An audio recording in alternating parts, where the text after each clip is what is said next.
Now, to give you a basic idea of how this might work, let's use a very simple example featuring a lemonade stand. And as you look at that sign, on my computer it looks actually a little bit orange, which seems odd since they're selling lemonade. But here's the first thing that happens. Our friend Gary here, you can't read the words again because the lemonade stand sign is 2 in the front. Our friend Gary opens a checking account. Okay? He wants to get his business started by opening a checking account. So this is kind of what's going to happen here. Remember, everything that happens in Gary's business has to balance out according to this equation. So Gary goes in and he takes $50 cash that he has as an individual, as the owner, and he deposits that in the bank on behalf of the company. Now, according to his books, his business has $50 in cash. That's an asset. It's something that they own. He, the owner, now has $50 in owner's equity. That's money that he has invested in the business. Notice that no liabilities have happened yet. Nothing has happened in which Gary has come to owe somebody else money. So that transaction is now taken care of, $50 on each side of the equation, and everything balances. Now the second thing that happens is this. Gary buys $25 worth of lemons and sugar on credit. In other words, he goes down to the store and says, I need to buy this stuff and I will pay you at the end of the month after I've hopefully made some money. So when he does that, a couple of transactions happen there. Number one, Gary is going to show up with $25 of assets. That's the lemons and the sugar. He now owns those. He also is going to have a $25 liability. That's the account that he set up where he owes money to the store. Once again, it's a very simple transaction, and once again, we see a change occur on both sides of the equal sign, keeping everything in balance. We increase our assets, we increase our liabilities, everything equals out, and we're just fine. Now Gary also needs some way to deliver his lemonade, and so he goes and purchases a pitcher for $6 in cash. Now before, we said when he bought the lemons, he paid with credit. He agreed to pay later for those lemons and sugar, but today he's going to pay cash.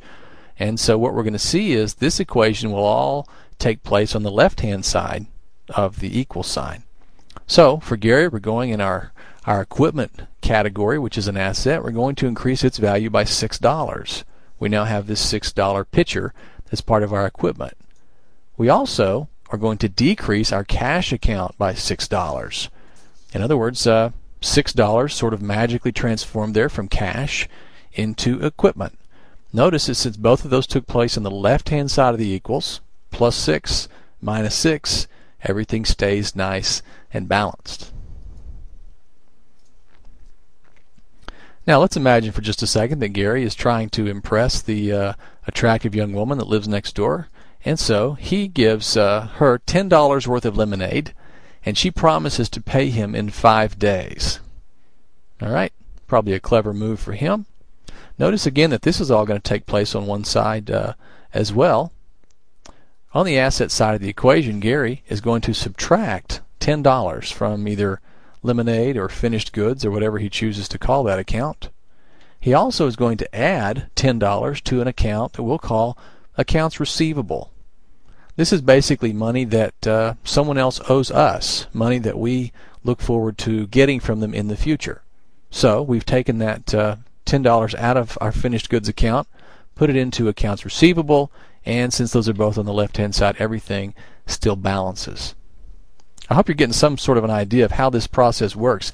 It's not complicated, but it's important to keep these basic rules in mind. Now, we're about 12 or 14 minutes into this process. I can't actually see you while I'm podcasting, but I have a strong suspicion that some of you are starting to nod off. And so, to help take care of that, I need to show you a quick video clip here. This is for our intermission, a video clip of a guy who's getting some job advice, trying to find out what he should do with the rest of his life. And just so you'll understand what you're seeing, you should know that in England, folks that we here call certified public accountants or CPAs, those folks in England are called chartered accountants. Watch the clip here and see if this makes you think you want to be an accountant, or maybe not.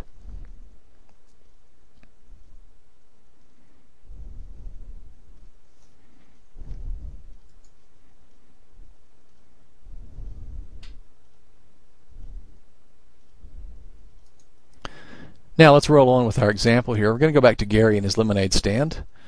Gary pays the store $25 cash. Remember, he owed them some money because he bought lemons and sugar on credit. So he owes them $25 cash. He goes down to the store with a big bag of cash and he pays that. Notice that he took $25 out of his assets, $25 in cash out of his asset account. He also, though, was able to get rid of $25 in liabilities, that money that he owed the store for the supplies he had purchased before. So in this case, we take $25 off of each side, the equation stays balanced, and everything works out just fine. So far what we've looked at have been individual transactions. Each transaction usually has two entries. And when each transaction is done, the equation should stay balanced as long as we've done everything right. Now, as we do this, we can start to put all this together. And so we would accumulate these things, and keep in mind that at each step of this process we still have to balance. So let's assume that we have a $25 transaction here, we have a $15 transaction here, we have a transaction here that's split, $100 of it in assets and $75 into liabilities, $25 into owner's equity. So that one balances on both sides. $50 reduction on both sides here, and everything remains in balance. So if we're a large firm, we're going to have pages and pages and pages of these transactions, and we're going to have a fairly major process involved in trying to balance these accounts at the end of the year. So accounting can become quite complicated, particularly because as we go, many of these cash flows don't occur right at one time. For instance, if we're buying a large asset like an automobile or a factory, we might not pay for it right now. Even though we get the factory today, we may be paying for it for the next 30 years. And so we have to figure out how to account for all those cash flows that take place over the next 30 years. We also have to deal with depreciation, which is basically an acknowledgement that as things get older, they are worth less money. And there's a whole body of tax law that tells us how to deal with depreciation. All of those things combine to make accounting a very challenging area, and one that requires a great deal of training to do well. Now, three more things we're going to talk about very briefly here, and then we'll send you on your way to do something else. There are three major accounting forms that we use. So when we're looking at a company's accounting situation, there are three sheets of paper, or obviously they can be electronic today, that we look at. Number one is what's called the balance sheet. The balance sheet gives us what we might describe as a snapshot of the firm's condition. It tells us right at this moment, where does the firm stand in accounting terms. So when you look at the balance sheet, you're going to see those three basic pieces that we've already talked about: assets, liabilities, and owner's equity. And they'll be laid out on there so you can see very clearly which items fall in each category. On this sheet, you're going to see items like common stock, property and equipment, depreciation, and various others. Again, the balance sheet lets us look at a company and assess right at this moment, where do they stand? What is their situation? The second one that we frequently use is called an income statement. Unlike the balance sheet, the income is designed to tell us what happened over a set period of time. So, for example, if I want to know what happened in my company in the last year, I could look at the income statement and it would show me the net income or the loss for the last year. The layout for the income statement is fairly simple. At the most basic level, we show our revenues, we show our expenses, we subtract those, and we get net income. That's really all there is to it. The idea being that you want to sell it for more than it cost you to buy it. So on this sheet, we're going to find things like selling expenses, all the costs we incur when we're trying to get somebody to buy our product. We're going to find revenues. We're going to find the term cost of goods sold, which just sums up all the costs that go into that product, net income, and various others on the income statement. So again, the income statement gives us a summary of what happened during a particular period of time, frequently a year or a quarter. The third statement, and this is probably my favorite, is what we call the statement of cash flows. And the statement of cash flows is useful because it shows cash flowing into and out of the company. That doesn't really seem like it's that helpful, but I can tell you that for large corporations, sometimes it is difficult to know where the cash is coming from and where it's going.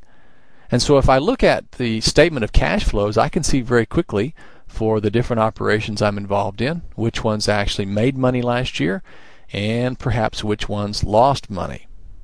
So this statement shows me cash coming in and going out. It would show me that cash comes from various sources. For instance, I might have made a good deal of money last year in operations, actually producing and selling products. Or I might have made more of my money by investing in other companies, or perhaps through finance, where I loan money to people to buy my products. All of those things can, in a given year, either be a source or a drain on cash. Keep in mind what we've said a couple of times already in class now. Cash is the key to survival for a business.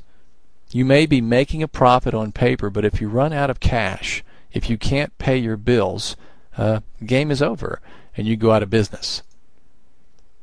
So on this sheet, we're going to see things like purchase of equipment, net cash used by by investing, net cash achieved from financing, all of these things. If I know what to look for, I can take these three basic accounting forms and I can tell basically the situation the company is in.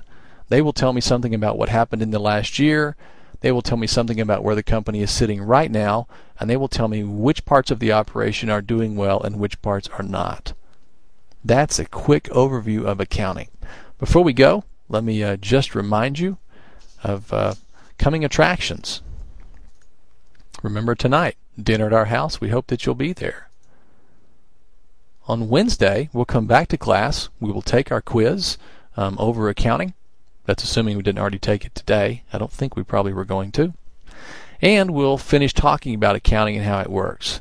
And finally, don't forget, you can go to Oxford with Don Pope and me in the summer of 2011. Hope that your week goes well. Hope you enjoy the rest of your day. Take care.